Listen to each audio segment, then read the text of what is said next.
Baseball season is heating up on Prize Picks, and you know baseball is a special place in my Heart Foot clan. Step up to the plate with Prize Picks and add your favorite baseball players to your lineup. Whether it's strikeouts or RBIs, playing more or less gives you a shot to win up to 2,000 times your cash, and you can even mix and match player projections from different sports too. You know all summer I've been taking the over on Tariq Skubal's strikeouts and cashing in. Download the app today and use code DFS to get $50 instantly after you play your first $5 lineup. That's $50 instantly after you play your first $5 lineup when you download the app today and use the code DFS. Prize Picks, run your game. Hershey's milk chocolate with whole almonds makes for a wholly amazing, wholly delicious experience that's, well, wholly Hershey's. Everyone should get to experience the satisfying surprise of a whole almond tucked inside creamy Hershey's chocolate. So don't wait your whole life to try Hershey's milk chocolate with whole almonds. And if you've already had it, then chances are you're already a lifelong fan of this confectionery delight. Find Hershey's milk chocolate with whole almonds wherever candy is sold.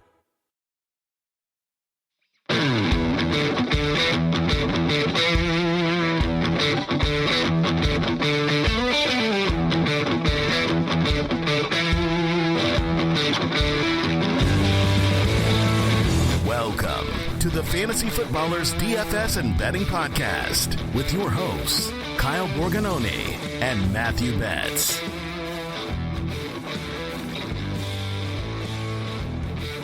Welcome in.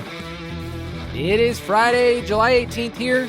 Fantasy Footballers DFS and Betting Podcast. I'm your host, Kyle Borganoni, and I am joined, as always, by Matthew, acclaimed novelist, Betz. Dude, I mean, we have a tough life. I have tendonitis in all 10 fingers, raging low back pain. I've been low on vitamin D considering I haven't seen the sun in weeks. We put our heart, soul, blood, tears into this for you guys. Yes, Kyle is referencing the great novel of our generation, obviously. The title, 32 Fantasy Football Storylines to Monitor in Training Camp for 2025. Who could forget this great work of art? 13,000 words plus, actually, on that. Man, I'm so happy this article is done. It's on the site for you guys to read. It's free, but I love doing it every year. I hate it at the same time because it takes so long.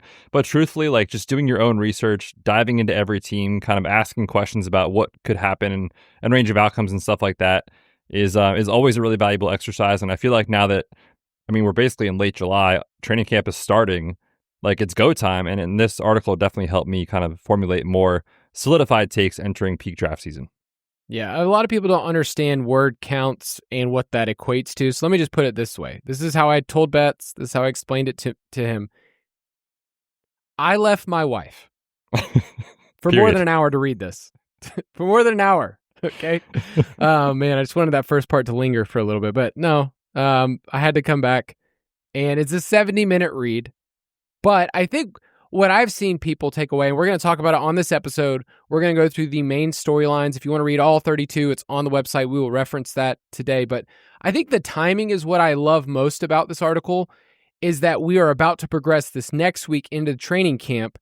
And instead of just getting hit all at once, we get to preview what are the main storylines and how do we appropriately look at best ball rankings and where we've ranked certain players. Maybe there's some things that I need to be called out for. Imagine that.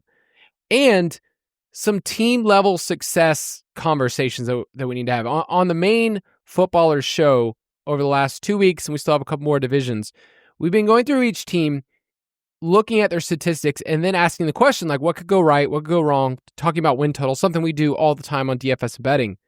And I've just found myself more and more understanding that I cannot use last year's statistics to rinse and repeat that things are going to go the exact same way. Well, like the Lions, I feel so bad for Lions fans, which usually I don't. But they have a really tough schedule, man. Apart from the NFC North, they have 8 games on the road this year that are just brutal to their schedule. So you can't just look at 15 wins and say, oh, well, they're still going to be just as good. We have to adjust year to year, and that's what this article does. So we've got to keep our head on a swivel. For sure, man. And just as you kind of get comfortable with rankings, with the ADPs, I mean, it's only a matter of days, right, before we get the first so-and-so pulled their hamstring in camp, or someone turned an ankle, or this guy's running as the RB2, and we thought it was the other guy all along. So just be ready to adjust and pivot. And that's kind of why, like you said, at the start of best ball season, like we do recommend, kind of go in now, draft some teams in May with that ADP landscape. And then from, like mid-June to like now, I mean, the ADPs have, for the most part, been the same. Obviously, we had the Judkins situation and the Najee eye injury and all these things are shifting a little bit. But like ADPs are going to look a lot different, even in like 2 or 3 weeks, I think, based off information we get. So yeah, make sure you're adjusting. And Kyle and I are going to do a good job over the next month updating rankings. I just pushed an update to mine this morning. So those will be updated for you guys as we get more information. And as we mentioned, we've talked about contest selection a little bit more this summer, but there are certain contests that are single entry, or there are these windows of time where you can, max them out and look at certain parts of the summer and see where you got ADP deals right now. Like I'm in a draft right now. I don't know if this one is officially finished. The Corgi is just a one, single entry, but I waited till the very, very end to put in my single entry just because I wanted to have a different ADP to work with.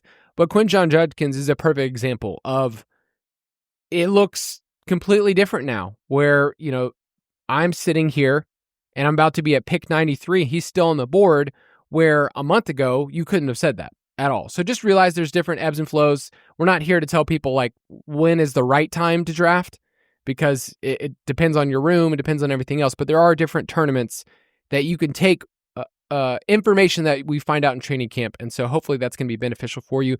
We update all of our best ball rankings in the Ultimate Draft Kit Plus. And I think we try to give people rankings that at the end of the day, like there's a strategy to it. There are certain windows. What we talked, I think this entire summer about the quarterbacks that go after pick 100 as like, that's our target. That's where we want to go and where we want to load up. So make sure you check out our rankings. We make sure we update that and the ADP is updated in there. But I think we just need to just go as far as possible and talk about these training camp battles. Are you prepared? My body is ready.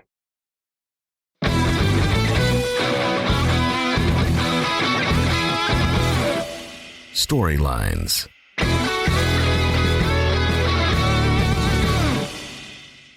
The way that this is going to work is I'm going to bring up a storyline or a question that Betz has in his article, and we're going to kind of talk about it from a team perspective, maybe give you some actionable advice about how to approach. Some of these are going to be depth chart questions, who's going to make the roster at running back. I mean, that's a lot of the running backs that we're drafting in, 180, 190, 200 in best ball.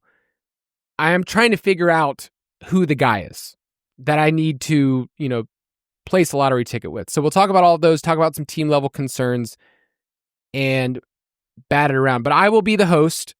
You can do some talking and then I will try to throw in a good thought here or there. But I'm going to start with this random team, the Atlanta Falcons. Oh, shocker. It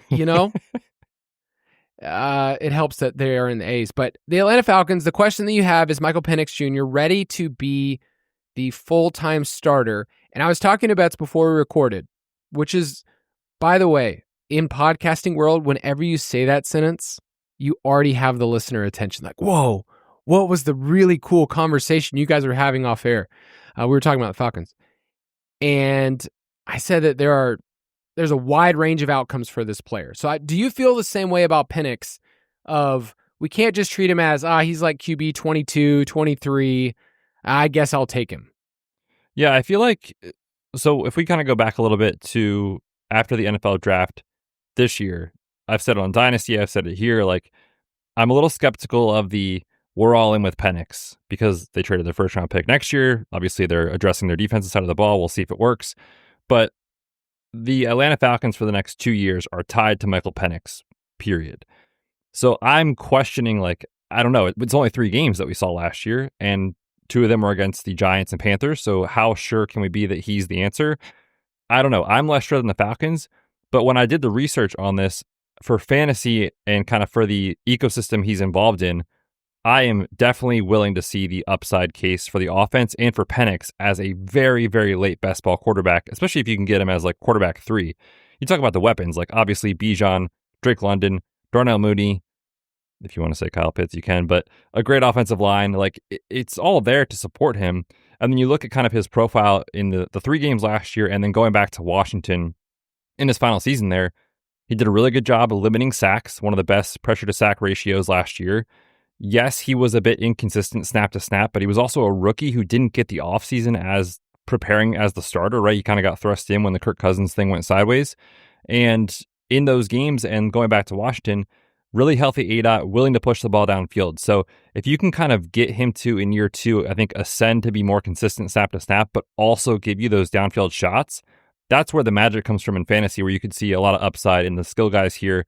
And then Penix, like, you know, I don't know if he's going to be a redraft guy that we're starting on a week-to-week basis, but like in best ball, I'm in as a quarterback 3, especially where he goes. He goes so late. So yeah, doing the research definitely made me more bullish on the Penix offense than I was, 2 or 3 months ago. The team has a lot of continuity. So 100% of the rush attempts and 99% of the targets are returning from 2025. It's the same cast of characters. They were 6th in the league in total yards per game. So we can't just look at the Cousins offense last year and Penix at the end of the year and say, they weren't very good. It was a top half offense. Their schedule out of the gate is not great. They're not favored in a game until week 8. So what you're hoping for, I know. all my Falcons friends are like, we're going to win 10 games. I'm like, everybody says their team's going to win 10 games. It could get really ugly at the beginning. Tampa Bay, at Minnesota, at Carolina, so they're not favored there. Washington, Buffalo on Monday night, at San Francisco. Yikes. Bit of a gauntlet. Yeah. But what we're hoping for is volume in best ball. That's really the conversation that I want to focus on. And so I agree with you, Betz. I think the range of outcomes is very, very wide. So I'm not here saying he's going to be a starter, but it seems like based on trading their first round pick for next year, this is the dude this year, this is the dude next year, and hopefully they just let him rip.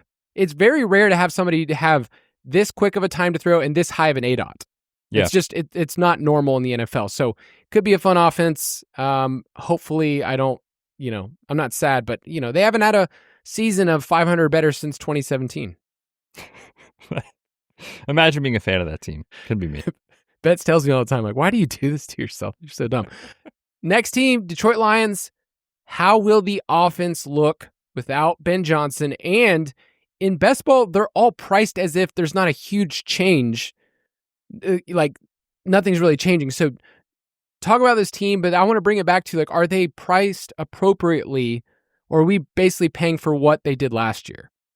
Yeah, I think in a previous episode we did this offseason, I can't remember where it was, it's all a blur, but I mentioned just like, I'm really hesitant to stack Lions this year, and it's not because I don't think they can be, a top 10 offense.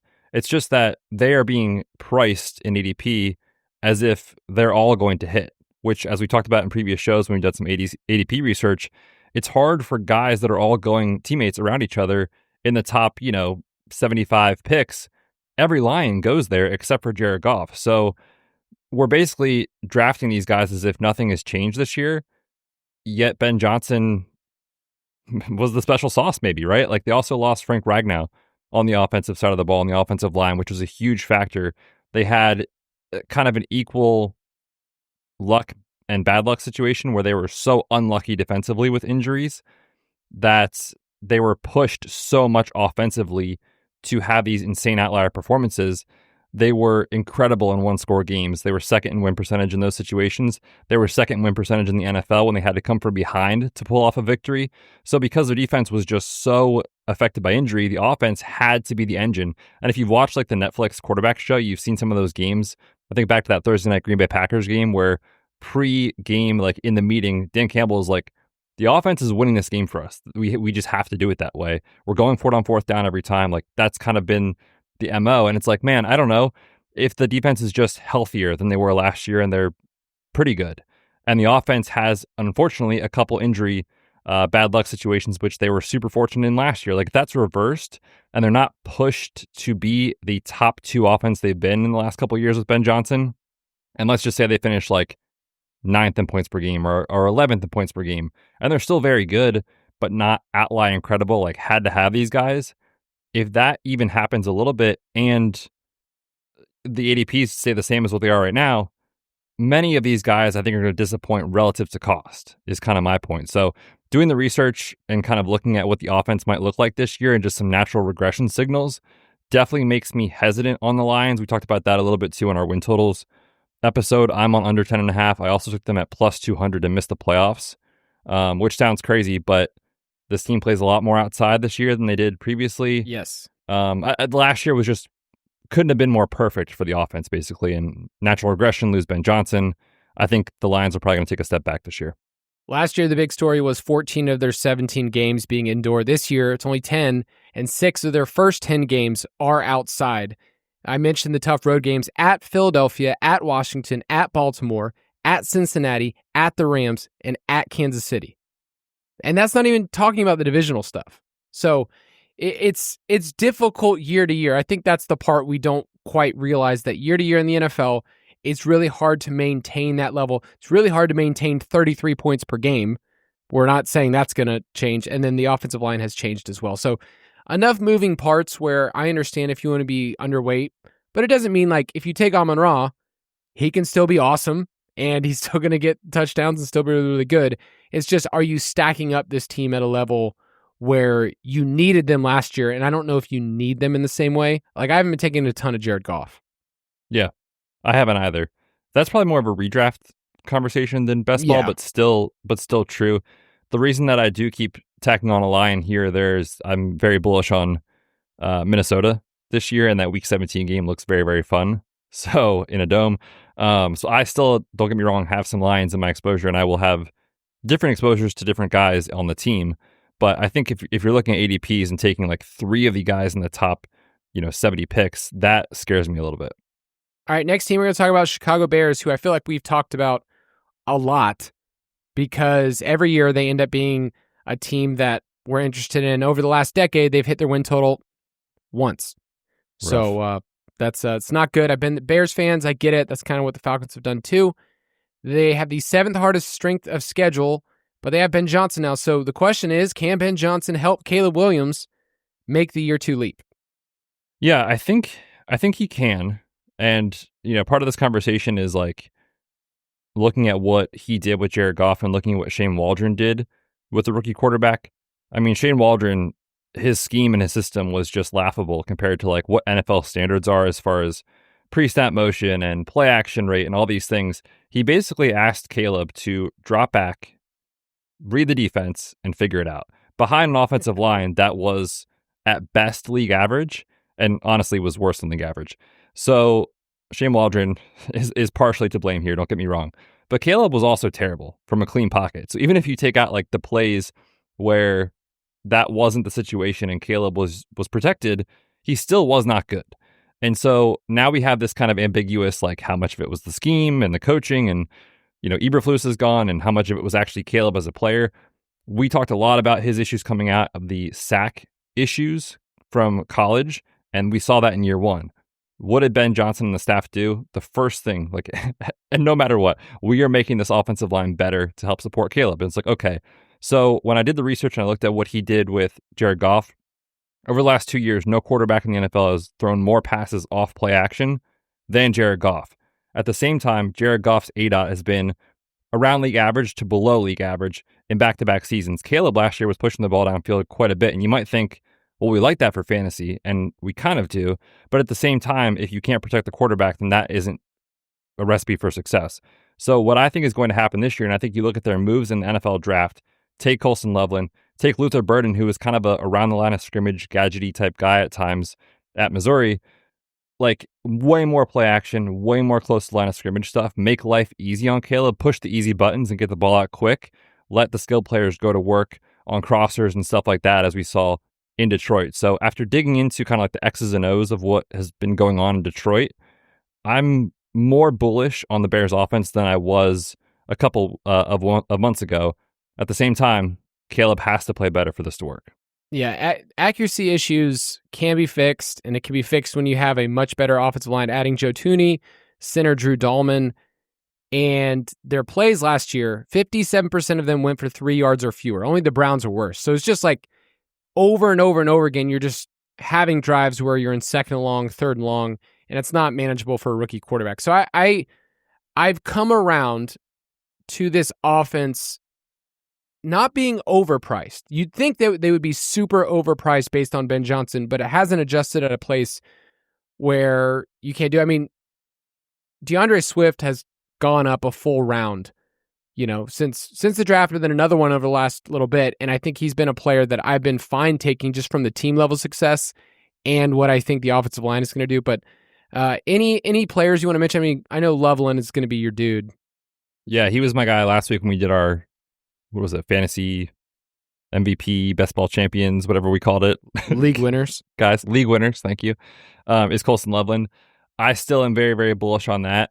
I was kind of hesitant early in the offseason about DJ Moore because of the rhetoric leaving last year. Remember, he had the body language issues on the sideline, walked off the field in a certain play and stuff like that. But they are paying him an absolute ton of money. And I think Rome Odunze can obviously be much better this year, but we have a pretty big track record of DJ Moore producing in the NFL, and we have 1 year of Rome Odunze being quite disappointing. 1.18 yards per route run last year. Now, part of that is quarterback play, but still not great. So I have found myself leaning more into DJ Moore and Colson Loveland, but I see so many paths for different guys hitting at certain times of the year, late in the season for Luther Burden and things like that. I don't want to fully fade a year two potential breakout guy in Rome. So it sounds kind of lame. I think I might be pretty flat in exposures here, but definitely mixing and matching my Caleb stacks. Yeah. Well, last year I was pretty underweight on Bears. I'm fine matching the field. All right. One more here.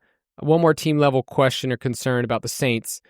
What will Kellen Moore's offense look like with the Saints? And then do we care for best ball? I haven't been stacking Tyler Shuck. I apologize to him and his family, but I haven't. Yeah, the quarterback play is obviously a major concern, right? The rat tail, Tyler Shuck, Jake Hayner, who is it going to be? How many games? What part of the season are these guys starting? But if you start to look at the environment around the team, independent of quarterback play, which obviously we need the quarterback to be functional, I think there's some goodness here, man. I mean, Kellen Moore obviously has been an offensive coordinator, play caller for quite a little bit of time now. Obviously, he was with the Eagles last year, the Chargers, and then the Cowboys for a few seasons. And granted, he played with Jalen Hurts, Justin Herbert, and Dak Prescott, who are great quarterbacks, or at least clearly better than Tyler Shuck.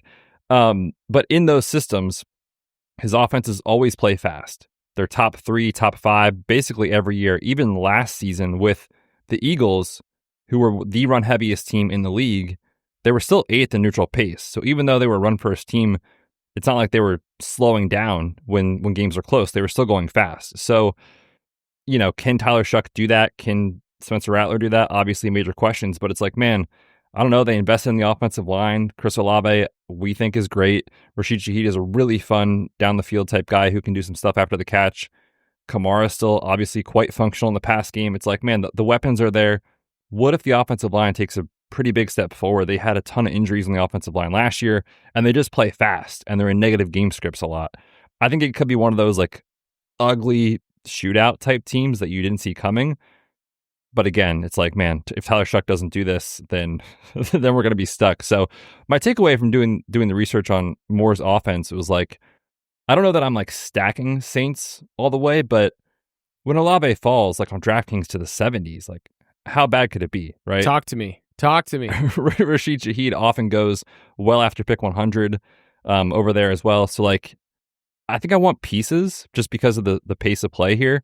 They're in a dome. I think for, if I'm not mistaken, 12 of their games, I don't know. It could be fun if Tyler Shuck is functional, and that is a major question mark. Yeah, I want to know who the slot wide receiver is, because the last couple of stops for Kellen Moore, CeeDee Lamb led the NFL in slot receiving yards. Then he went to the Chargers, and Keenan Allen, I don't know if you've heard of him, he averaged the most slot receptions in the NFL. It's just a baller. And then some guy named Devonta Smith, who we both love, he moved into the slot for the first time in his career, a heavy usage, and he was 4th most in the NFL in slot receiving touchdowns. Who is that guy? Last year was Juwan Johnson, who I think we both are very in on late. You'd think it would be Olave, but we don't really know how they're going to, line it up. Shaheed's mostly been outside. Brandon Cooks is 80 years old, but I think the offense is going to function differently than 28% of the targets going to the running back. Like Agreed. That's not going to happen the same exact way. So let's take a quick break and we'll talk about some more. Dreaming of a modern oasis? All Modern has you covered with the best of modern furniture and decor all in one place, and all hand-vetted by our design experts. Whether you're on the hunt for a new outdoor dining set or a versatile sofa, our premium quality designs bring form and function to any space, and they're available in every style of modern. For real. Every single style. Oh, and did we mention it's all delivered for free in days, not weeks? That's Modern made simple. Shop now at allmodern.com. If you work as a manufacturing facilities engineer, installing a new piece of equipment can be as complex as the machinery itself. From prep work to alignment and testing, it's your team's job to put it all together. That's why it's good to have Grainger on your side. With industrial-grade products and next-day delivery, Grainger helps ensure you have everything you need close at hand through every step of the installation. Call 1-800-GRAINGER, click Grainger.com, or just stop by. Grainger, for the ones who get it done.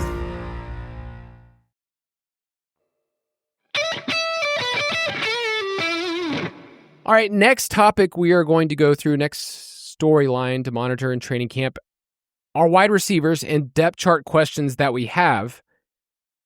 Part of this is you kind of just taking a stance on certain players on certain teams, just like, I think he's the one. He's not priced that way. Or it's an ambiguous situation. Nobody knows what to do. And so some people stay away. Let's start with the Packers first. Who is the wide receiver one in a pretty crowded room? How are you approaching it? Yeah, that's kind of been the MO since Devontae Adams left town, right? Is kind of we've seen this rotation of sorts with Romeo Doubs and Jaden Reed and Christian Watson and Dontavian Wicks, and like all these guys are kind of rotating for snaps. That becomes an issue if that is the trend that continues this year. But when you look at kind of the current state of the room, like Christian Watson coming off an ACL tear in the last week of the regular season, he's starting on PUP. It's just like, when does he even play and when is he 100%? No idea. So I've kind of like mentally removed him from consideration. I know there was a video a couple weeks ago of him quote unquote cutting. He was running very rounded circular movements, which is part of the rehab plan. People saw that and they were like, oh, he's close. He's not close. So then they invest in a first round wide receiver in Matthew Golden, and you have some guys that have just not been dependable in Dontavian Wicks and guys like that. Like, I really feel like this is the first year in the post Devontae Adams era that we could see routes actually condense with Golden, Romeo Doubs, and Jaden Reed. And part of my research in doing this was more geared towards like team level success and team level play calling. We talked about that with Mike on the Dynasty show this week. We think the Packers are going to be more pass heavy than the market assumes right now, just because they were so run heavy given the circumstances. Like, Jordan Love misses time. Malik Willis is your quarterback for a couple of weeks. He has the groin injury when he's back. He's not fully healthy and mobile to do the things that you want to do from a pass game standpoint. So I am, after doing this, planning to be a little more underweight Josh Jacobs and just more overweight the pass game, which then leads me to like, what are the wide receivers I want to take? I don't want to fully fade a first round wide receiver in Matthew Golden across the portfolio, but I'm not a huge fan of him as a player. I think this is the first time in maybe his career that we could see Jaden Reed like truly ascend to be kind of a difference maker. And it feels like people are just out.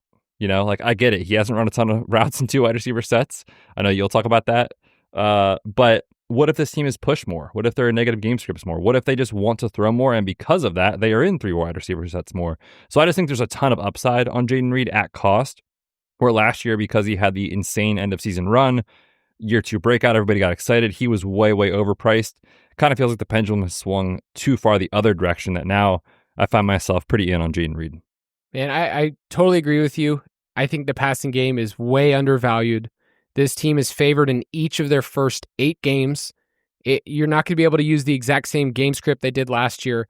100% of this team's opportunities return. So there's continuity. They've improved the offensive line. And I do always kind of poke fun at Jaden Reed. He's not on the field, but 79% of the dropbacks, there were 3 wide receivers. So it's a really healthy number. You understand that he's going to be there, especially in the red zone. And Jordan Love is a player that I talked about a lot. I mean, we all 3 of us on the Dynasty podcast just love Jordan Love. Last year, this team, they didn't have a single player that saw 20% of the targets. So it was spread out. I'm leaning into Jaden Reed. I've been taking him way more than Matthew Golden. I have him ranked higher than Matthew Golden. I've been taking some Tucker Kraft. I think that's totally fine. And Jordan Love is priced in such a way where I'm getting him on a ton of teams. I've talked about Marshawn Lloyd way too much. I just think there's ways to get 3 or 4 pieces that are really cheap on the team. It doesn't even have to be your primary stack, which is crazy for an offense that ranked 8th in points per game and 7th in yards per game. Yeah, that's a great way to put it too.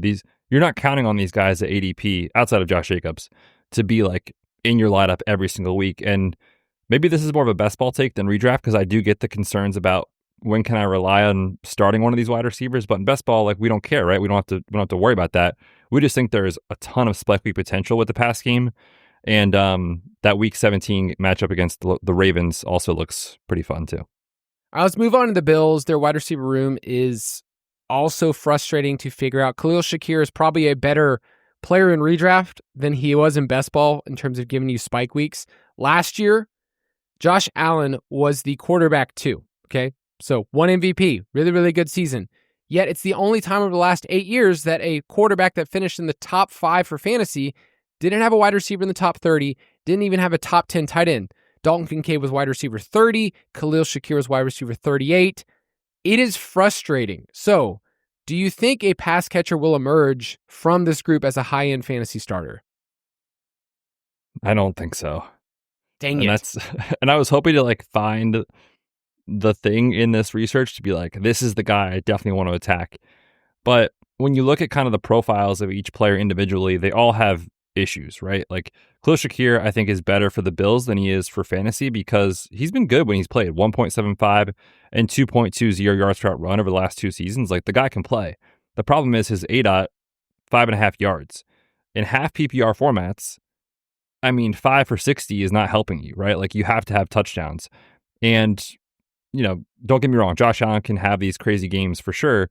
But under Joe Brady, when you compare the offensive scheme to Ken Dorsey from a couple of years ago, it's just so different. They play way slower, they're way more run heavy, and they're using more of this wide receiver rotation than a true alpha and like Stephon Diggs. So, you know, then you have Keon Coleman, and yes, we like year 2 players, but man, Keon Coleman was really not great last year. And who knows how much of that was the wrist injury, how much of that was just the fact that they kind of asked him to be a downfield presence and, you know, win some contested catches and stuff like that.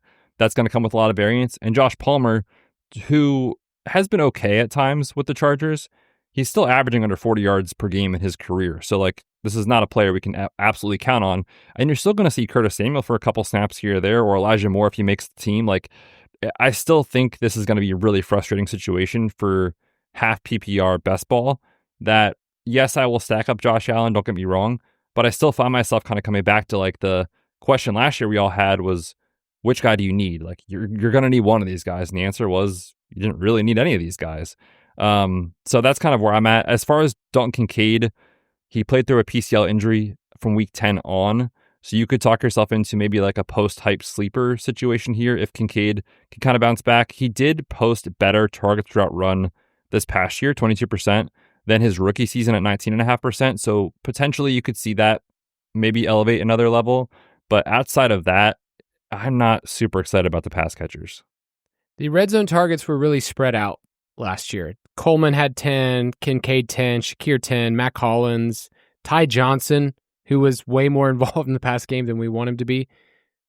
I have been taking shots on Keon Coleman only because he's going as wide receiver 53, and I think his game fits what he's good at in best ball. Ray Davis has been another player that I'm totally fine. It's that group of year 2 running backs that I think are underpriced. The problem with this team is that they are super diverse in their formations. So they were 23rd in 11 personnel and 28th in 12 personnel. What that tells you is that this coaching staff, especially Joe Brady, has found success running the ball in whatever formation it is. And the best teams in the league, you know, we've brought this up before, but if you look at who is stuck in doing the same thing over and over again, teams eventually figure it out because they go, oh, we know exactly what your game plan is. The Bears are a perfect example of that from this past year. The Bills, the Ravens, there are these teams that just are successful year in, year out because they are so diverse in the way that they attack teams. And This was one of them. All 5 starters return on the offensive line. So I think Coleman and Ray Davis have been my only takes, but I understand. Like, I'm not scared of Josh Palmer or Curtis Samuel or Elijah Moore. Yeah, I think to your point on Keon Coleman, like, we know in hindsight right now, obviously, Gabe Davis is not that good. But he had some outlier touchdown seasons, right? So, like, I get the argument for Keon Coleman, especially at his price. So, yeah, I've taken him a little bit too. It's just that the way I've been building my teams this year has been, I don't really want to need wide receiver at that range of the draft usually. But there's hits from that range every year too. So, like, I don't want to only draft certain teams. And if I have Allen and I need a stacking partner, then yeah, Keon Coleman's fine. I was hoping to, like, really get excited about 1 or 2 guys here. And when I looked through the numbers and stuff, I didn't really come away with that conclusion. Yeah, I've been a little overweight the field on Keon Coleman. Shakir, I'm underweight. And then Kincaid is fine, but I'm not trying to go after it. The Cardinals are the team we're going to talk about next. And the big question is, can Marvin Harrison Jr. make the year 2 leap? Right now, he is going as the wide receiver 15, 28th overall. So really the question is, do you have some Marv in your best ball bag? I do. However, he is a player, like, for me, I really only want the best prices. So if I'm on the clock and he's kind of like at or a little bit ahead of ADP, I'm fine to pass. If he slips a little bit, especially on DraftKings, sometimes he will, then I will scoop him up there. But yeah, man, like, the numbers, especially in his class, which it's a tough class, man. Like, you're comparing yourself to, Malik Neighbors and Brian Thomas Jr. and all these guys, Lab McConkey, like, you're going to feel not great about it. But the thing that I have question marks, and Mike's expressed confidence, Andy's expressed confidence, so, like, I don't want to not agree with those guys, but just, like, Drew Petzing has to change a lot of the usage from Marv last year for this to work, because we're not really getting that much of a discount. Like, we're still paying the year 2 breakout tax here based off what he did last year. He was targeted on 21% of his routes, which is fine. He averaged 1.63 yards per route run, which is fine. But, kind of looking at last year, like, Lab McConkey 2.59, Brian Thomas Jr. 2.45, Malik Neighbors 2.17. Like, he just doesn't have the same chances, in my opinion, of being incredible in year 2 as those guys do. For context on his usage, 68.5% of his targets were 10 plus yards down the field. And among qualified wide receivers, he was the only player in the league to see more than 25% of his targets on go routes. That's not helpful. So the plan was, Marv, go win outside. We're going to feed Trey McBride underneath and run the ball. And it was decently effective as far as the team level is concerned, right? So you have to ask yourself, does that change in year 2 with Drew Petzing? Or do they just say, look how good Trey McBride was on these targets. Why don't we just keep doing that? And I kind of feel like maybe that's what they're going to do. So yeah, I don't know, man. The research kind of made me a little bit more, like, skeptical of the cost, because when you think about this game we play and, like, ADPs and stuff like that, like, if he was going in the 5th round, I'd be like, yes, what are we doing? Let's take Marvin Harrison Jr. We are still having to select him over pretty legit running backs, sometimes his own teammate and Trey McBride. Like, I don't know. I think there's an opportunity cost with Marv, and I feel like I'm having a tough time seeing where, like, and this could sound silly in hindsight, but, like, he's the guy you needed in the 3rd round this year.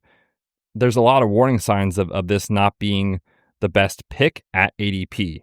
Don't get me wrong, I still want some exposure because of his production profiles as a college guy and his draft capital and all those things, but we need to see better schemed plays for him, or this will be a disappointment again. The go route is the thing that was most frustrating, because you think that that's going to be super valuable for fantasy, and yet the targets per route run league-wide is only 14%. So you're just running wind sprints. It's the Alec Pierce. It's the stuff we've been talking about, MVS, Cardio Kings. And so... You mean on go routes? That's the on go routes. Yeah.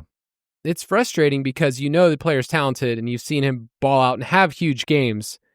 I think the Cardinals are a team that I have been buying in on a team level. So if he is past ADP, I get it. You can stack him very easily. I'm worried a little bit about paying the price for McBride, but basically the strategy is, if you're not getting Bowers and McBride, we're telling you to punt. I mean, but we think Kittle's such a good price too, that I haven't been getting as much McBride. So I think I'm looking at this team. They have the 9th highest team implied total in the league, like on average. That was one of the wilder things that I found in doing some research. I am fine with Marv. I like Garrett Wilson that goes right there. I like the wide receivers there, but your point is more saying, is he going to stand out among the group? He's at wide receiver 15. What would you say his ceiling outcome is? 99th percentile for this year. Man, I don't know. Wide receiver 10? I feel like it's a little, like, he had 8 touchdowns last year. Would it shock you if he had a 12? I think it would actually shock me. Maybe because Kyler can't do that. Well, just also Trey McBride, you throw him a handful, they're going to probably be pretty run heavy again when they get in close. Zone. I know. Hates touchdowns. Hey, they said that about James Cook too, and look what happened. So, you tell me, brother. You're right. Yeah, I am so wrong. I want things to work out well for Marv. I think he's fine as ADP, but I get it. All right, we're going to take a quick break. You go to the bathroom, you do your thing, and then we'll be right back.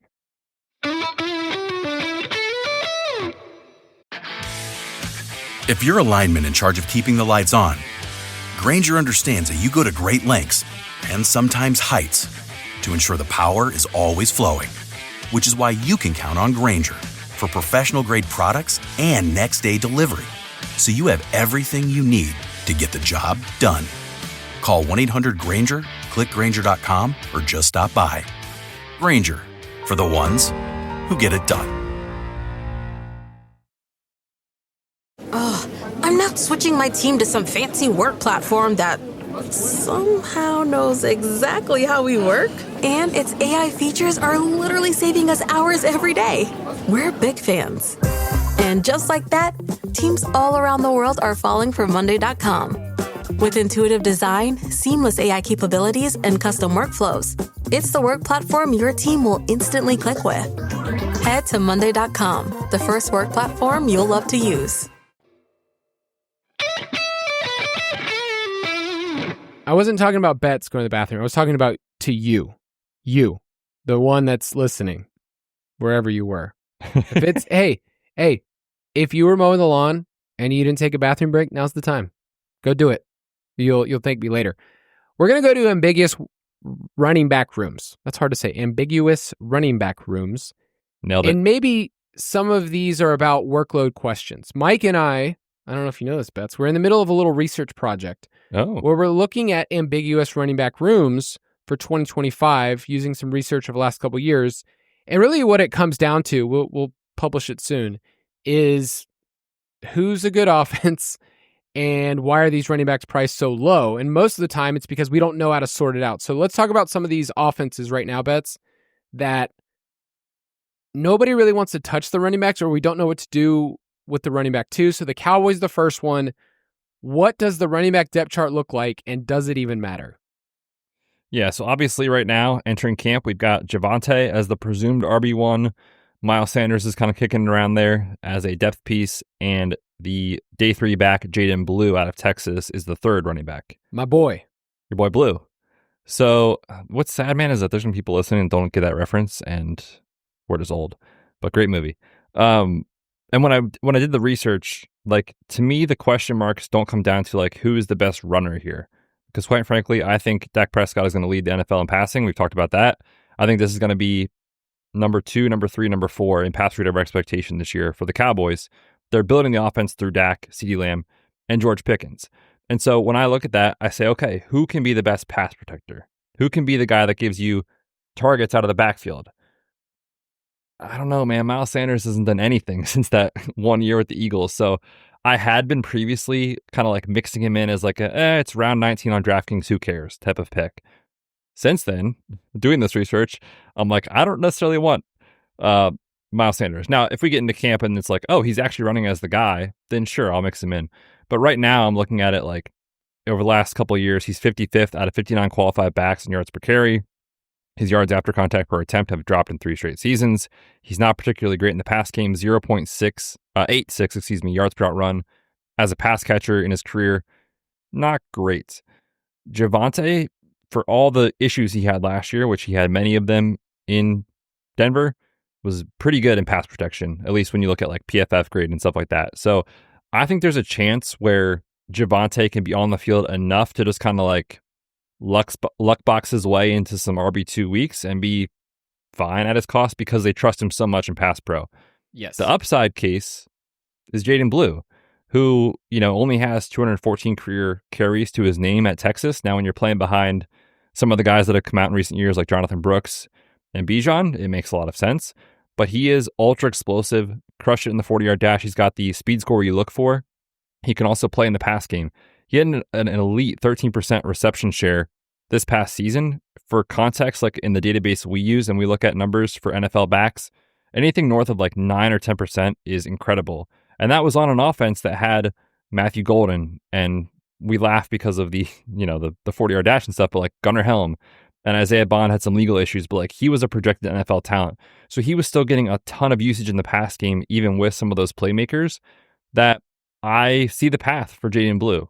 Now he's a day 3 back. We should temper expectations, but my targets based off doing this research is that I kind of want to lean more into the Javonte Jaden Blue side and lean far away from Miles Sanders based off our information. I think Blue is kind of fine where he goes. I like him more on DraftKings, but we should also acknowledge the fact that it's not out of the question if some veteran becomes available via trade, they could also make that move. So I'm kind of like slowly dipping my toes in the running back waters here in Dallas and not going overboard. But after doing the research, I think Jaden Blue is the most exciting.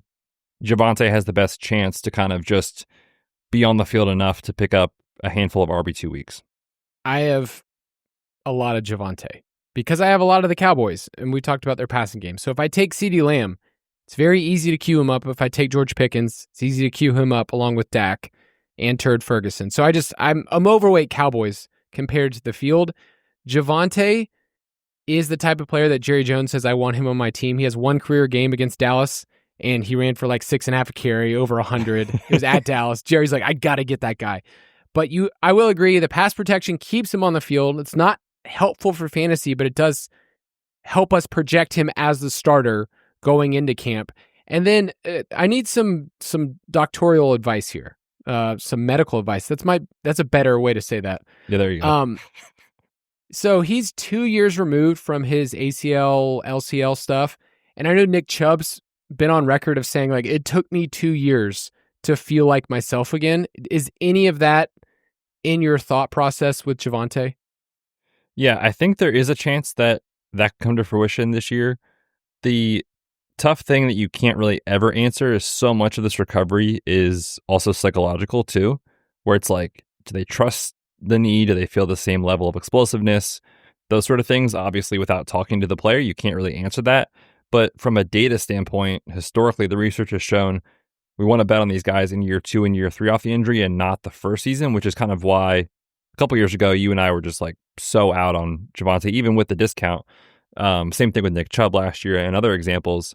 But there's definitely a world that exists where he returns to maybe not the peak of what he was as a rookie, but like 75% of that. And I don't know, maybe that's good enough at cost where he goes. So yeah, there is definitely that case that you can make in a favorable standpoint for Javonte too. All right, another running back room this is a quick one, but the Bengals, we know where Chase Brown is going in drafts. We're not going to argue about him as a pick. Who's the RB2 on this team? Is it Zach Moss, Samaje Perine, Taj Brooks, their rookie that they took in the 6th round? Are you taking any shots here? So we'll get this information hopefully in a couple of weeks with training camp. But looking at it, Samaje Perine's back in town on a very cheap deal. Zach Moss took a pay cut just to stick around. There's also rumblings he might not even make the team. So I have taken 0 Zach Moss. He's also recovering from a serious neck injury. And so when you remove Zach Moss from the equation, or at least that's how I'm viewing it, it's like, okay, is it Perine or is it Taj Brooks? And there's no question, like similar to the Cowboys, the offense is Joe Burrow in the pass game.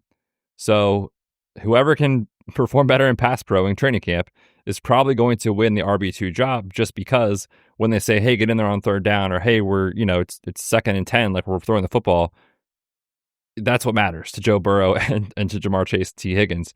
So Perine, for how annoying he is in fantasy world, like is still capable in that role. Taj Brooks is a rookie, so how much do they trust him is the question mark. So that's something I'm monitoring camp. I think if you're saying if Chase Brown went down, who's the guy that I would want? Obviously, I'd rather bet on the rookie upside in Taj Brooks, who did have like a workhorse profile going back to his time at college. He had over 300 total opportunities in certain seasons. So like he can do it. Problem is he's a 6th-round pick. So like right now I'm kind of slowly getting a little more Brooks exposure, but also acknowledging the fact that like if Chase Brown stays healthy and P. Ryan's just like fine and pass pro, they're probably cool with running that out there. Brooks feels like more like a DK pick, just like in your last couple of rounds. Yeah. That's kind of where I have it. But you don't have to take these guys yet. We get to wait on that information. But yep. It is interesting because I have a hard time, and maybe this is just bias, that Chase Brown is going to hold up seeing 24 opportunities per game, which is what he saw from week 9 on. Only Saquon saw more. Like that's how you break somebody in half. So next team is the Broncos. And what does their running back split look like? We will get some information in camp between RJ Harvey and J.K. Dobbins. I've been on record way too many times talking about Harvey, and it was an ADP cost thing. That's all it was. Not like, does he stink? And now it's at a spot where I'm fine taking him, and I feel good about that. Have you been taking J.K. Dobbins at all?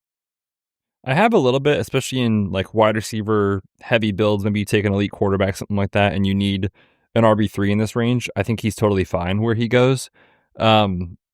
The question mark that I have as far as like what the split looks like is that we've all just assumed, okay, Dobbins, early down guy, Harvey, high value touches in the pass game and that sort of thing.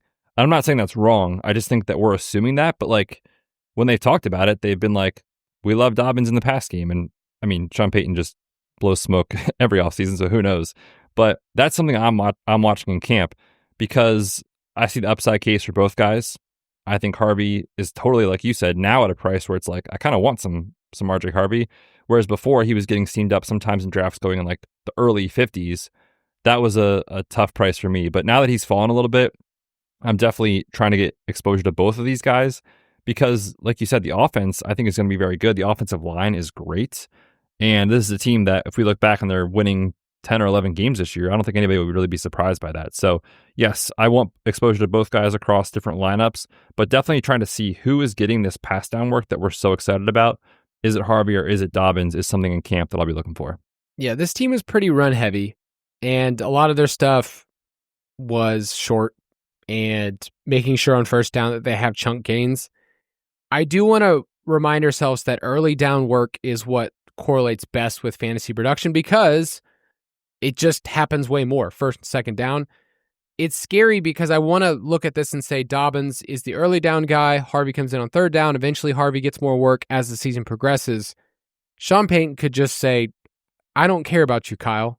Like I just do whatever I want. So part of me thinks that this is like almost like a trap that but the prices are fine now. It was different earlier. So the Jaguars is the next backfield we need to talk about. The question you have is who is the RB1 in Jacksonville? My question also might be to follow up is what if it's nobody? And what if this is a trap? Well, I hadn't considered that, Kyle. So hopefully that's not going to be the case. But yeah, earlier in the offseason, I was definitely bullish on Baishal Tootin, and I definitely still want to be higher in exposure on him than the other two backs. But you think about it, and it's like, okay, Travis Etienne and Tank Bigsby are not his guys. So in some ways, and new GM as well, in some ways, they're going to want to see what they have in the rookie and look smart and all those things. But there's also a world that exists where like maybe he just fumbles too much, or maybe he's just not good in pass pro, or he's just doesn't catch on to the scheme, or whatever. Like he's a day 3 back. So I don't want to get out over my skis on a day 3 running back. That has happened previously. It's my fault. And I've kind of come around to like how bad could it be for Travis Etienne's situation? Because yes, this was a former regime and all those things, but he is a former first round talent. He also had a season where he was very effective for us in fantasy, like really, really good.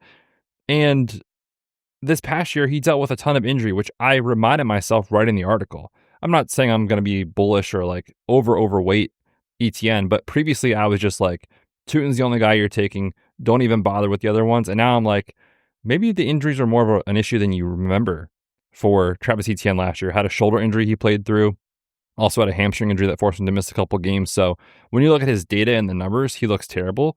But I'm just asking myself now, like, maybe that was injury. Who knows? And so I've mixed him in a little bit more as a result. But we're going to get this information in camp, I think, and really kind of have an idea of how to attack it. The price tag on Tootin has come down quite a bit, which definitely has me bullish and excited to kind of get some exposure there for sure. And then as far as Tank Bigsby, like he's seen 11 targets, right? Like, I don't know. So he has to just be outlier efficient as a runner. I think the offensive line still is a work in progress. I think at their core, they're probably going to be pretty pass heavy.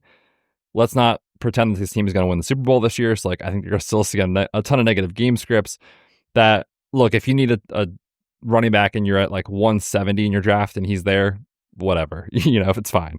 But like, to me, I think a potential league winner, if we're going to get one from an ambiguous situation, is going to be one of ETN or Tootin. I am taking both guys. I've been taking ETN. I think he's fine around pick 100. That's fine. It's an ambiguous situation in an offense that you think is trending in the right direction. I do think Trevor Lawrence is not somebody that I've been buying into, but that's also my just bias about how he approaches the game mentally. Mentally he's weak or what? No, it's him as I've said before, he's a first read thrower, which means if the play is designed well, he looks good. If it's not designed well or it breaks down, it's not so good. And you kind of need somebody to execute the offense and be able to go off script. And I think he can't. A couple more running back rooms before we get to wrap it around. This one's quick. Who do you think is the RB2 behind Kyren Williams? My bet is going to be on Jarquez Hunter entering camp. Question mark?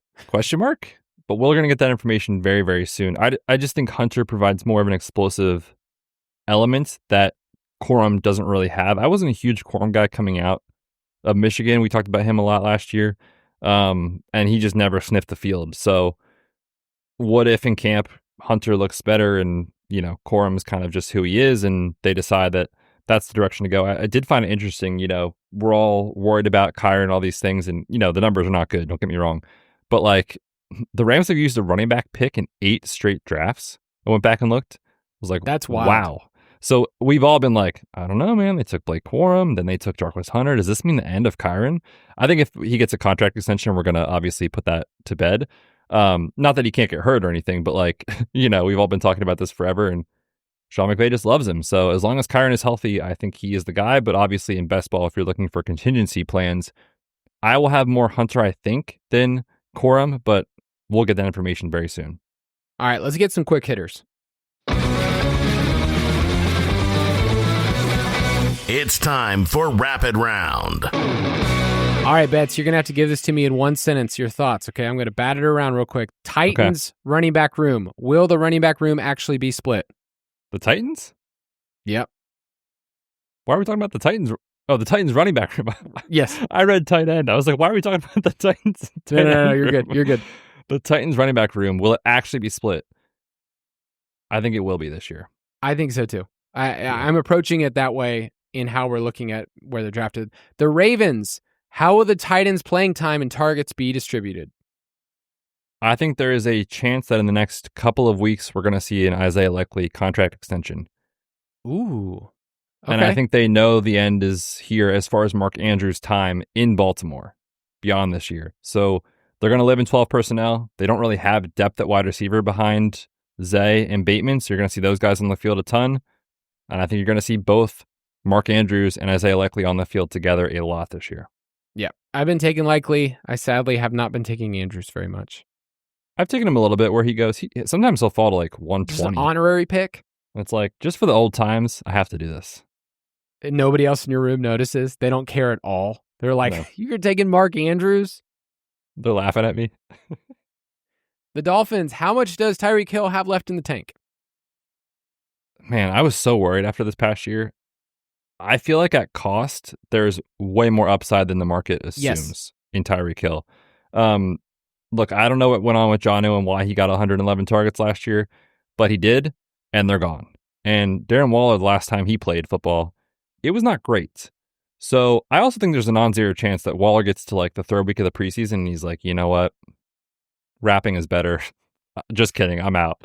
And so some people are saying, what if Waller gets these targets and he walks in there in that role? I think we could see this go back to what we saw a couple of years ago, where it's just Tyreek and it's just Waddle, and then of course Achane, and it's so condensed that I'm buying into Tyreek. I went back and looked at some of the tracking metrics, and I know you asked for one sentence. This is not one sentence. The tracking metrics on these guys, his average separation per next gen stats the last 3 years, 3.3, 3.3, 3.2. Seems fine. His open score, again, I don't think it's a perfect metric, but you look at trends, like Cooper Kupp's is declining every year. Tyreek Hill, one of the best receivers in open score last year. So, and the dude is out here setting personal bests in like track meets. So I do not think he is washed. I think if Tua can stay healthy, if McDaniel can kind of get this offense back to the scheme it was a couple years ago, if they can run the football and open it up, I think Tyreek Hill has huge upside at his cost, which previously I was just like, oh, he's old. Let's just fade him and hope for the best. I'm coming around a lot on Tyreek Hill. Yes, the Dolphins are too cheap across the board. So I'm definitely in on that. All right, one more. Let's go to the Raiders. And I have some just personal interest here. Who do you think is the wide receiver 2 in Las Vegas, and does it even matter? Yeah, that's the question. Does it matter? I'm not sure it will. Because, I don't think so either. And not that one of these guys can't give you a spike week, but we're talking about, with Chip Kelly, one of the most run-heavy teams in the NFL. So for this training camp battle, we're looking at the third at best pass catcher behind Brock Bowers and Jacoby Myers. So will it matter? Maybe not. I hope it's Jack Besh, but I also think Besh might be more of that like possession guy behind Jacoby, and then Tucker and Thornton are just kind of splitting the vertical, role. So it might not matter. Yeah, I want to see if Besh wins a slot role, and yet they might put Myers, and then Bowers kind of ends up being that. So the only problem about Jack Besh is that his skill set could be repetitive based on the scheme, but they did draft him in the second round, so there is a reason. Dante Thornton Jr., if he wins the outside job, you might say that's really, really great. Based on the routes, like when we talked about Marv earlier, about like, okay, what type of routes are you going to be running? Are you going to be targeted a ton? No. Trey Tucker was that guy for this team last year. Just cardio king. I think he was 9th most routes in the NFL. It's like 660 something routes. Didn't matter. It's just like, it's irrelevant. So I think at the end of the day, I haven't been taking Besh in best ball very much. Yeah, I mean, he's like, sometimes on DK, you look up in the 180s and you're like, he's still here? Okay, whatever. That doesn't happen on Underdog. Yeah, no, I know. Man, Underdog is crazy with rookie prices. On Underdog, I really haven't taken him at all in like a month. That's going to do it for this episode. Next week, they are saying that it's one of the biggest episodes of the summer. We will be having our best ball cheat codes, where we get to interview people around the industry, and then Betz and I will get to give our takes of, hey, that is a cheat code, or you cheated on the assignment, and they didn't actually do what we asked them to do. Now, they're great people. We really respect a lot of people in the industry and what they get to do, so should be good next week. Make sure you check that out. Betz, tell everyone goodbye. Yes, sir. Training camps are here. It is time for shorts, clips on Twitter. I mean, it's go time. So good luck to everybody in their drafts the next couple of weeks. We will see you guys next week for our Cheat Codes episode. Love that episode every year. Should be great. We'll catch you then. Have an awesome weekend. Thank you for listening to another edition of the Fantasy Footballers DFS and Betting Podcast. Don't forget to visit us on the web at thefantasyfootballers.com. Possibility means you have a chance. Passion opens the door to all possibilities. When I feel like anything's possible, I feel kind of giddy. I want to be an astronaut, an artist, an actress. To visit another country. All I need is a backpack and a pair of shoes, and I'll find a way. That I'm able to do anything I set my mind to. I've never felt like more things are possible than right now. In the right shoes, anything's possible. DSW, countless shoes at brag-worthy prices. Imagine the possibilities.